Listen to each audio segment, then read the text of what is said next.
할렐루야. 오늘 우리에게 주시는 말씀은 사도행전 22장 1절부터 16절까지의 말씀입니다. 박해자에서 증인이 되기까지 라는 말씀의 제목으로 우리 사도행전 22장 1절부터 16절까지 말씀 여러분과 제가 한 절씩 교독하겠습니다. 제가 먼저 읽습니다. 부형들아, 내가 지금 여러분 앞에서 변명하는 말을 들으라. 그들이 그가 히브리 말로 말함을 듣고 더욱 조용한지라. 이어 이르되 나는 유대인으로 길리기아 다소에서 났고 이 성에서 자라 가말리엘의 문화에서 우리 조상들의 율법에 엄한 교훈을 받았고 오늘 너희 모든 사람처럼 하나님께 대하여 열심히 있는 자라. 내가 이 돌을 박해하여 사람을 죽이기까지 하고 남녀를 결박하여 옥에 넘겼노니 이에 대제사장과 모든 장로들이 내 증인이라. 또 내가 그들에게서 다메섹 형제들에게 가는 공문을 받아가지고 거기 있는 자들을 결박하여 예루살렘으로 끌어다가 형벌받게 하려고 가더니 가는 중 다메섹에 가까이 있을 때에 오정쯤 되어 후련히 하늘로부터 큰 빛이 나를 둘러 비치매 내가 땅에 엎드러져 들으니 소리 있어 이르되 사울아 사울아 내가 왜 나를 박해하느냐 하시거늘 내가 대답하되 주님 누구시니까 하니 이르시되 나는 내가 박해하는 나사렛 예수라 하시더라. 나와 함께 있는 사람들이 빛은 보면서도 나에게 말씀하시는 이의 소리는 듣지 못하더라. 내가 이르되 주님 무엇을 하리이까? 주께서 일어나 다메섹으로 들어가라. 내가 해야 할 모든 것을 거기서 누가 이르리라 하시거늘 나는 그 빛의 광채로 말미암아 볼 수 없게 되었으므로 나와 함께 있는 사람들의 손에 끌려 다메섹에 들어갔노라. 율법에 따라 경건한 사람으로 거기 사는 모든 유대인들에게 칭찬을 듣는 아나니아라 하는 이가 내게 와 곁에 서서 말하되 형제 사울아 다시 보라 하거늘 즉시 그를 쳐다보았노라. 그가 또 이르되 우리 조상들의 하나님이 너를 택하여 너로 하여금 자기 뜻을 알게 하시며 그 의인을 보게 하시고 그 입에서 나오는 음성을 듣게 하셨으니 내가 그를 위하여 모든 사람 앞에서 네가 보고 들은 것의 증인이 되리라. 이제는 왜 주저하느냐? 일어나 주의 이름을 불러 세례를 받고 너의 죄를 씻으라 하더라. 아멘. 하나님의 말씀입니다. 어제 말씀을 한번 기억해 보시면 제3차 전도 여행을 마치고 예루살렘에 올라간 바울은 그곳에서 아시아로부터 즉 에베소로부터 온 유대인들을 만나죠. 바울은 그들로부터 모함을 받습니다. 백성과 율법과 이것을 비방하였다. 게다가 성전까지 더럽혔다라는 모함을 받아요. 사실 그들은 바울이 전에 에베소 사람 드로비모와 함께 시내에 있던 것을 보았을 뿐이었는데 이것을 마치 바울이 이방인을 데리고 성전 안으로까지 들어갔다라고 곡해하고 계속해서 그러한 소문을 퍼뜨렸던 것이죠. 그리고 이러한 오해와 편견, 그로부터 비롯된 모함들은 사실 이날뿐만이 아니라 그 날이 있기 전까지 전도 여행 내내 계속되었던 모함이었습니다. 그리고 이 모함은 비단 바울에게만 있었던 것도 아니었죠. 바울보다 앞서 스데반에게 그리고 무엇보다 예수님에게도 있었던 편견들이었습니다. 한번 뿌리 내린 편견, 선입견은 참 바꾸기가 어렵습니다. 그리고 이런 편견들과 선입견들은 그것으로부터 비롯되는 이제 모함과 핍박들은 결국은 상대방을 매우 고통스럽게 하고 상대방의 영혼을 죽이는 데 이르기까지 합니다. 혹여나 내 안에는 혹여나 우리 공동체 안에는 그러한 모습이 없는지 돌이킬 수 있기를 바랍니다. 그리고 늘 말씀에 비추어서 우리 안에 그러한 편견과 모함의 싹이 자라지 않도록 늘 조심할 수 있는 우리를 다스리는 삶이 되어야겠습니다. 바울이 예루살렘에서 당한 동족의 핍박과 그 소욕 때문에 결국 결박을 당합니다. 그러나 우리는 이 결박당함을 세상의 눈으로 보지 않죠. 하나님이 주신 예언의 성취인 것을 우리는 압니다. 세상의 눈으로 보면 고통에 고통이 더해지는 것이지만 믿음의 눈으로 보면 예언이 성취되는 것입니다. 그리고 이것은 곧 하나님께서 지금의 상황을 하나님의 계획대로 이끌어가고 계신다라는 확증이 되는 것이죠. 우리 안에 이러한 믿음의 눈이 더욱더 자라날 수 있기를 소망합니다. 그리고 이러한 믿음의 눈으로 우리가 우리에게 주어진 걸어가야 할 그 길을 오롯이 걸어갈 수 있기를 간절히 소망합니다. 우리가 걸어가야 할 그 길은 주님께서 이미 걸어가신 길입니다. 사울이 그랬던 것처럼 믿음의 눈으로 모든 상황 속에서 복음을 전하는 전도자의 삶을 포기하지 않고 살아가는 저와 여러분의 삶이 될 수 있기를 간절히 소망하면서 오늘은 어제에 이어서 사도행전 22장 말씀 함께 나누겠습니다. 사도행전 22장 1절부터 5절의 앞부분까지만 먼저 한번 읽겠습니다. 1절부터 읽습니다. 시작. 부형들아, 내가 지금 여러분 앞에서 변명하는 말을 들으라. 그들이 그가 히브리 말로 말함을 듣고 더욱 조용한지라. 이어 이르되 나는 유대인으로 길리기아 다소에서 났고 이 성에서 자라 가말리엘의 문화에서 우리 조상들의 율법에 엄한 교훈을 받았고 오늘 너희 모든 사람처럼 하나님께 대하여 열심히 있는 자라. 내가 이 도를 박해하여 사람을 죽이기까지 하고 남녀를 결박하여 옥에 넘겼노니 이에 대제사장과 모든 장로들이 내 증인이라. 까지 읽겠습니다.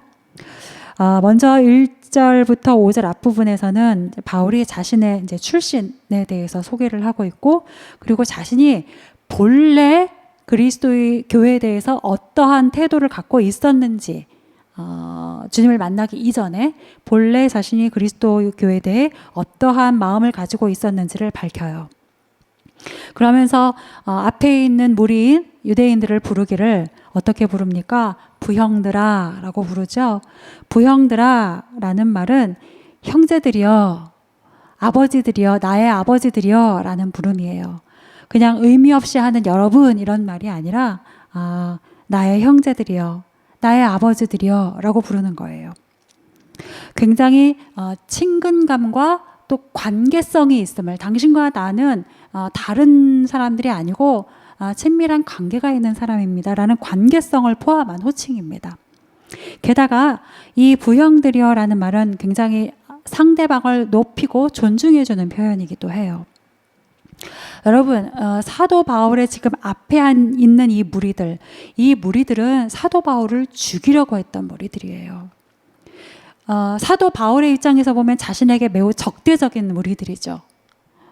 그리고 그들은 관리자인 천부장의 시선으로 보자면 폭도에 가까운 무리들입니다. 그런데 바울이 이들을 지금 부형들아 라고 정성과 존중을 담아서 부르고 있어요. 여러분, 이것은 그냥 입 바른 소리, 마음 없는 마음으로 될 수 있는 것이 아니고요. 바울의 경우는 지금 그 안에 주님의 마음, 주님의 시선을 담은 호칭이라고 할 수 있습니다. 바울 안에 주님의 마음이 있고 하나님의 시선이 있기에 그 마음을 따라서 부형들아 라고 부르는 것이에요. 동일하게 우리 안에, 내 안에 주님의 마음과 하나님의 시선이 있으면 나를 죽이려고 하고 나를 핍박하는 사람들마저도 다르게 보이게 되는 것 같습니다.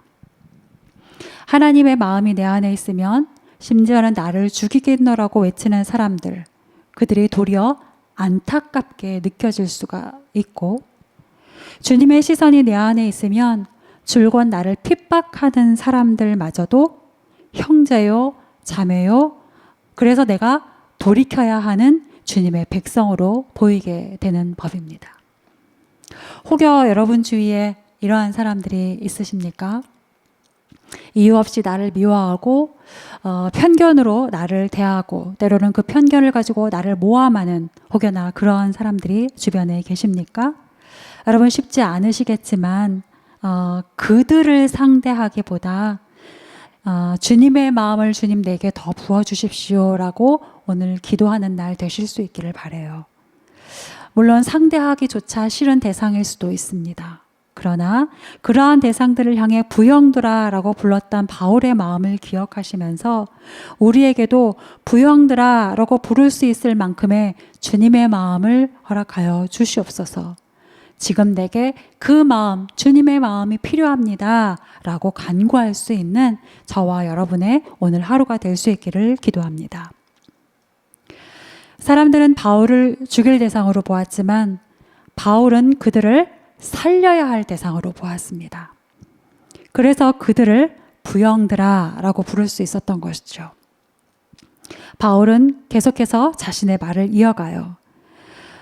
이렇게 말하죠. 나로 말할 것 같으면 어떤 사람입니까? 사도 바울은 먼저 유대인이고 길리기아 다소 출생이며 이 성, 여기서 말하는 이 성은 예루살렘 성이죠. 이 예루살렘 성에서 자랐고 가말리알 문화에서 율법 교육을 받은 사람입니다 라고 말해요. 자신이 먼저 여러분과 같은 동족인 유대인입니다 라고 자신을 소개하고, 그리고 자신이 태어난 곳은 길리기아 다소다 라고 밝혀요. 여러분 잘 아시는 것처럼 당시의 다소는 경제적으로 뿐만 아니라 문화적으로, 그리고 무엇보다도 철학을 비롯한 학문적으로 굉장히 상당 수준 높은 도시였습니다. 그러니까 여기서 다소 출신이라는 것은 바울이 문명화된 로마의 문화 영향 아래서 태어났다라는 것이죠. 로마의 고급 문화를 누리면서 자랐다라는 것이죠. 뿐만 아니라 이 성, 바울이 언제 이주해 왔는지는 정확하게 알 수는 없으나 이 성, 즉 예루살렘에서 자랐다고 또 밝히고 있어요.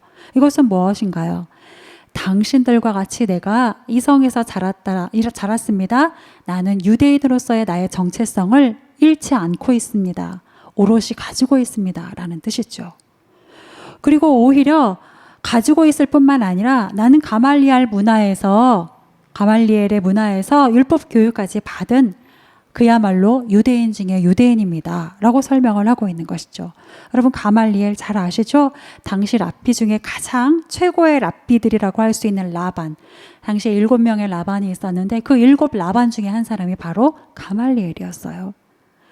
그런데 그 가말리엘 문화에서 엄한 교훈을 받았다라고 해요. 여기서 엄한 교훈을 받았다라는 것은 때리며 채찍질 받다라는 의미까지 포함이 되어 있어요. 그게 무엇입니까? 굉장히 혹독하게 율법 교육을 받았다라는 거예요.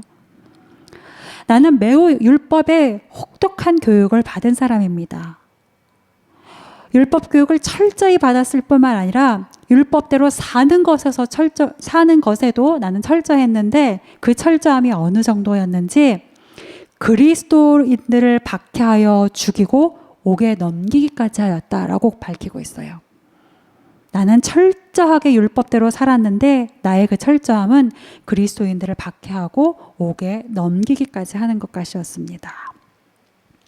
여러분 사도 바울이 왜 이렇게 세세하게 자신의 출신과 자신의 정체성을 밝히고 있는 것일까요? 굳이 드러내지 않아도 되는 과거의 전력까지 지금 다 샅샅이 말하고 있지 않습니까? 왜 그런 것일까요? 그것은 바로 유대인들이 했던 고발. 이 사람은 각처에서 우리 백성과 율법과 이것을 비방하고 이 거룩한 곳 성전을 더럽혔다라고 하는 이 유대인들의 고발이 있었기 때문에 그래요. 이것을 염두하고 있기 때문인 것입니다. 이 고발을 염두하면서 사도 바울이 이렇게 말함으로 드러내고자 하는 것은 나는 당신들과 같은 유대인이요, 나는 당신들이 해온 모함, 편견과 같은 일을 절대 저지르지 않았습니다 라고 자신을 지금 변호하고 있는 거죠. 그리고 바울은 이러한 자기 출신과 자신의 삶을 밝힘으로 자신을 변호하고 있을 뿐만 아니라 줄곧 자신을 핍박하고 죽이려 하였지만 그럼에도 포기할 수 없는 여러분, 즉 동족인 그들을 향한 사랑과 애정을 지금 표현하고 있는 거예요. 하나님께 대한 빗나간 열심으로 도리어 하나님의 마음을 아프게 하고 있는 자신의 동족, 이 동족을 향한 안타까움을 품고 있는 것입니다. 그렇기 때문에 바울에게 주셨던 그 영혼을 포기할 수 없는 하나님의 마음이 그 안에 동하고 움직여져서 그 마음을 담아서 내가 이런 사람입니다. 나는 당신들과 다른 사람이 아닙니다. 당신들을 해하려고 하는 사람들이 아닙니다라고 계속해서 말을 하고 있는 것이죠. 바울의 이 마음이 오늘 우리 안에 있기를 바랍니다. 바울의 이 사랑이 오늘 우리 공동체 안에 있기를 간절히 소망합니다. 자신의 출신과 그리스도교에 대한 이전의 자신의 태도를 밝힌 바울이 이어서 자신이 주님을 만나게 된 사건을 지금 이제 소개를 합니다. 9절부터 16절까지의 이 말씀은 바울이 다메섹 도상에서 주님 만나는 사건이죠. 이것은 이 앞서서 사도행전 9장의 내용이기도 해요. 사도행전 9장은 7월 초중반쯤에 우리가 말씀 묵상으로 이미 나누었던 본문이기 때문에 다시 또 반복하지는 않겠습니다. 다만 이제 단락을 좀 따라가면서 짧게 그때 나누지 못했던 부분들만 좀 간추려서 나누어 보도록 할게요. 자, 5절 말씀에서 바울은 자신이 다메섹을 향해서 가게 된 이유와 다메섹에서 하려고 했던 일들에 대해서 언급을 하죠. 다름 아닌 다메섹의 그리스도인들을 결박하여서 그들을 붙잡아 옥에 가두려고 그때 다메섹으로 갔다라는 그 목적. 나는 공문을 가지고 그때 가는 길이었다. 그렇게 다메섹으로 가는 도중에 우리가 잘 아는 그런 바대로 바울은 감당할 수 없는 큰 빛으로 오시는 주님을 만나게 됩니다. 바울은 큰 빛으로 임하신 예수님 앞에 엎드러집니다. 그리고 주님의 음성을 듣게 돼요. 사울아, 사울아, 내가 왜 나를 핍박하느냐. 여러분, 때로는 우리가 열심을 가지고 하는 어떠한 일이 도리어 주님의 뜻을 거스르는 일이 될 수도 있습니다. 하나님 없는 열심 혹은 하나님보다 앞서는 열심일 때 그러한 열심은 결코 사람을 유익하게 할 수도 없고 하나님을 기쁘시게 할 수도 없지요. 오히려 하나님의 뜻을 거스르는 것이 되기 마련입니다. 따라서 나의 열심, 내가 하고 있는 지금의 열심이 정말 하나님의 마음에 합한 것인가? 내가 하고 있는 이 열심이 사람을 살리는 것인가? 내가 하고 있는 이 열심이 하나님이 주신 말씀에 맞는 것이고 합당한 것인가? 늘 살피고 분별할 수 있기를 원합니다. 베레아 성도들이 날마다 성경을 상고하면서 그 말씀 앞에 섰던 그 겸손함이 오늘 우리 안에 있기를 소망해요. 그래서 하나님의 말씀보다 앞서는 열심이 아니요 하나님의 뜻에 순종하는 열심으로 주의 일을 감당해낼 수 있는 우리가 되길 바라요. 여러분, 그렇게 할 때 비로소 우리는 주님을 알게 됩니다. 주님을 진정으로 알게 돼요. 8절 말씀을 보면 바울이 왜 나를 핍박하느냐라고 하는 주님의 음성에 주님 누구십니까? 주님 당신 누구십니까? 라고 되질문을 하죠. 우리는 주님을 잘 안다고 생각해요. 그러나 사실 아주 조금 알고 있죠. 우리는 주님을 잘 안다고 스스로 생각하지만 사실은 내 식대로 주님을 알고 있습니다. 그래서 하나님 없는 열심을 무례하게 행하기도 하고 하나님보다 앞서는 열심을 그렇게 맹목적으로 하기도 하는 것이고요. 사랑하는 성도 여러분, 온라인으로 함께하는 여러분, 오늘 주님을 더 알아가는 하루 되실 수 있기를 소망합니다. 주님을 어제보다 더 깊이 알아가는 은혜의 날이 바로 오늘 될 수 있기를 간절히 소망합니다. 바울의 이 질문에 주님은 자신을 가르쳐 주십니다. 그리고 말씀하시죠. 다메섹으로 들어가라. 그곳에 내가 해야 할 모든 것을 가르쳐 줄 사람이 예비되어 있다. 라고 이제 10절 말씀에서 그때를 빌어 언급을 합니다. 여러분, 바울이 처음에 다메섹으로 갈 때의 목적은 무엇이었습니까? 그리스도인들을 박해하기 위해 가는 것이 다메섹으로 가는 첫 번째의 목적이었어요. 그런데 주님을 만나고 나니 지금 가지고 있는 바울의 다메섹으로 가는 목적은 무엇입니까? 주께서 가르치시는 것을 하기 위한 것이에요. 처음에 바울이 다메섹으로 가는 목적은 그리스도인들을 박해하기 위한 것이었습니다. 이 말씀이 행해졌던 그 지금 바울이 다메섹으로 가는 목적은 무엇입니까? 주께서 가르치시는 것을 하기 위한 것. 목적이 바뀌었죠. 출발할 때와 그곳에 도착할 때의 목적이 바뀌었죠. 주님을 만나면 가는 길이 같을지라도 가는 목적이 달라지는 법입니다. 다른 말로 하면 주님을 만난 자의 삶은 겉으로 보기엔 이전과 별반 다른 것 없어 보이지만 사실은 완전히 다른 길을 가고 있는 것이죠. 여러분, 오늘 어떤 길 가고 계십니까? 여러분의 뜻을 앞세운 길을 가고 계십니까? 부디 하나님이 가르치시는 길을 가는 오늘의 길이 되기를 소망합니다. 주님의 길을 걸으시는 오늘의 날이 되기를 간절히 축복합니다. 같은 길이지만 목적이 바뀐 다메섹, 그 다메섹에서 바울은 주님의 제자 아나니아를 만납니다. 12절부터 13절 말씀을 보면 율법에 따라 경건한 사람으로 거기 사는 모든 유대인들에게 칭찬을 듣는 아나니아라 하는 이가 내게 와 곁에 서서 말하되 형제 사울아 다시 보라 하거늘 즉시 그를 쳐다보았노라. 하나님의 예비하심이 참 놀라워요.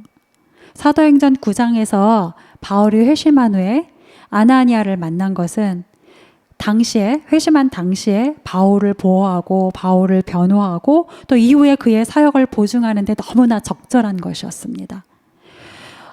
하나님께서 너무 적절하게 그 당시 사울을 위해서 아나니아를 준비해 주셨어요. 그런데 돌이켜보니 수년이 지난 지금을 위해서도 너무 적절한 만남이었구나라는 걸 깨닫게 돼요. 자, 보십시오. 아나니아가 그때 율법에 따라 경건한 사람이 아니었다면, 그가 모든 유대인들에게 칭찬을 듣는 사람이 아니었다면, 또한 아나니아가 당시로서는 사실 바울에 대해서 여전히 미심쩍을 수밖에 없는 상황이었는데 그럼에도 불구하고 그러한 사울을 기꺼이 형제 사울아 라고 불러주지 않았다면 오늘 그날을 증언하는 오늘 유대 소유자들 앞에서 어떻게 자신의 유대인됨을 율법 준수와 또 성전을 사랑하는 자신의 마음을 변호할 수 있었겠어요? 어떻게 그때를 예를 들어서 자신을 변호할 수 있었겠습니까? 어떻게 자신을 변호하고 복음을 전할 수 있었겠습니까? 하나님이 모든 것을 완전하게 준비해 주셨다라는 것을, 그때나 지금을 위해서도 너무나 완전하게 준비해 주셨다라는 것을 깨닫게 되죠. 완전하신 우리 하나님 신뢰하는 우리의 삶이 되기를 간절히 소망합니다. 사도 바울은 마지막으로 아나니아를 통해서 받은 자신의 소명을 설명을 합니다. 우리 14절부터 16절까지 말씀을 함께 읽겠습니다. 14절입니다. 시작. 그가 또 이르되 우리 조상들의 하나님이 너를 택하여 너로 하여금 자기 뜻을 알게 하시며 그 의인을 보게 하시고 그 입에서 나오는 음성을 듣게 하셨으니 내가 그를 위하여 모든 사람 앞에서 내가 보고 들은 것의 증인이 되리라. 이제는 왜 주저하느냐? 일어나 주의 이름을 불러 세례를 받고 너의 죄를 씻으라 하더라. 여러분 14절부터 16절의 말씀을 좀 세밀하게 보시면 혹시 할 수 있으시다면 이제 원어의 말씀도 조금 찾아가면서 참고해서 보시면 이 한 말 한 단어 한 단어가 얼마나 바울이 유대 동족을 사려 깊게 배려하면서 하는 말인지를 알 수 있게 돼요. 자, 처음 우리 조상들의 하나님이 여기에 담긴 뜻은 무엇일까요? 내가 믿고 여러분이 믿는 우리 동족의 하나님이 라는 동질감을 언급을 하고 있죠. 너를 택하여, 이제 이것은 아나니아가 바울을 향하여서 하나님께서 너를 택하셨다라는 표현을 빌어온 거죠. 너를 택하셨다. 여기서의 택하다라는 말은 유대인들로 하여금 하나님께 선택받은 이스라엘 민족인 자신들을 생각나게 해요. 떠올리게 해요. 그러니까 우리 이스라엘을 택하신 하나님이 바울 너도 택하셨다라고 하는 말로 들리게 되는 거죠. 이어서 자기의 뜻을 알게 하시며, 자, 이전에 바울은 내가 그러했고 지금 여러분 유대인들이 그러하듯이 우리가 그때 자기 열심으로 얼마나 열심히 일을 했습니까? 자기 열심으로 하나님을 일을 한다고 했는데 정말 우리가 하나님의 뜻을 잘 알고 하는 것입니까? 라고 되묻는 것 같이 들리죠. 내가 안다 하는 것이 정말 하나님을 아는 것인가, 알고 하는 것인가 자문하게 만듭니다. 또한 바울은 그 의인을 보게 하시고 라고 표현하고 있어요. 여기서 그 의인은 사실 다름 아닌 예수님을 의미하는 거거든요. 예수님을 표현하는 거거든요. 그러니까 유대인의 감정과 심정을 배려하여서 예수님을 직접 언급하지 않고 의인이라고 표현한 거예요. 그리고 뿐만 아니라 여기서 의인이라는 표현은 의로움, 정함, 정결과 같은 것에 집중하는 유대인의 사고방식, 유대인의 문화, 이런 것들을 고려한 매우 유대적인 표현인 것이에요. 그러니까 이 표현들 하나하나, 언급 하나하나가 바울은 유대인들을 향한 아주 깊은 의식, 배려, 존중을 담아서 지금 하고 있는 말이라는 걸 우리가 알 수 있어요. 자, 그렇다면 여러분, 바울이 왜 이토록 유대인을 의식하고 고려하고 배려하면서 표현하고 한마디 한마디를 조심스럽게 그리고 당당하게 하는 것일까요? 바울 자신이 지금 모함을 받고 있으니까 유대인들을 어떻게든 지금 회유해야 하는 급박한 상황이기 때문에 그럴듯한 말로 지금 이 급박한 상황을 모면해야 하니까 그것이 아니죠. 그는 그가 받은 소명대로 모든 사람 앞에서 주님의 증인이 되어야 하기 때문이에요. 여러분, 모든 사람이라는 말에는 이방인뿐만 아니라 유대인도 포함되어져 있지 않습니까? 유대인 또한 그 모든 사람의 한 부분 아닙니까? 그러니까 바울은 주신 소명에 충실하여서 모든 사람인 이 유대인들, 나의 동족, 이 동족을 포기할 수 없는 하나님의 마음을 너무나도 잘 알고 있는 그로서는 유대인들 또한 포기하지 않고 복음 앞에 서도록 하기 위해 유대인들을 지극히 배려하고 포용하면서 지금 한마디 한마디를 하고 있는 것이죠. 하나님의 마음을 누구보다도 잘 알고 있는 바울이기 때문에 유대 동족을 포기하지 않고 말씀 앞에 세우려는 것. 비록 그들은 바울을 죽이려 할지라도 바울의 눈에는 하나님의 백성이기에 바울은 받은 소명에 합당하게 지금 자신의 일을 감당해내고 있는 것입니다. 사랑하는 여러분, 주변이, 상황이 나에게 악하게 다가올지라도 여러분, 악을 악으로 갚지 마시고 악을 선으로 이기는 여러분이 되실 수 있기를 바랍니다. 절대 악에게 지지 마시고 선으로 악을 이기는 저와 여러분의 오늘 하루가 될 수 있기를 간절히 소망합니다. 말씀을 기억하시면서 우리 함께 기도하시겠습니다.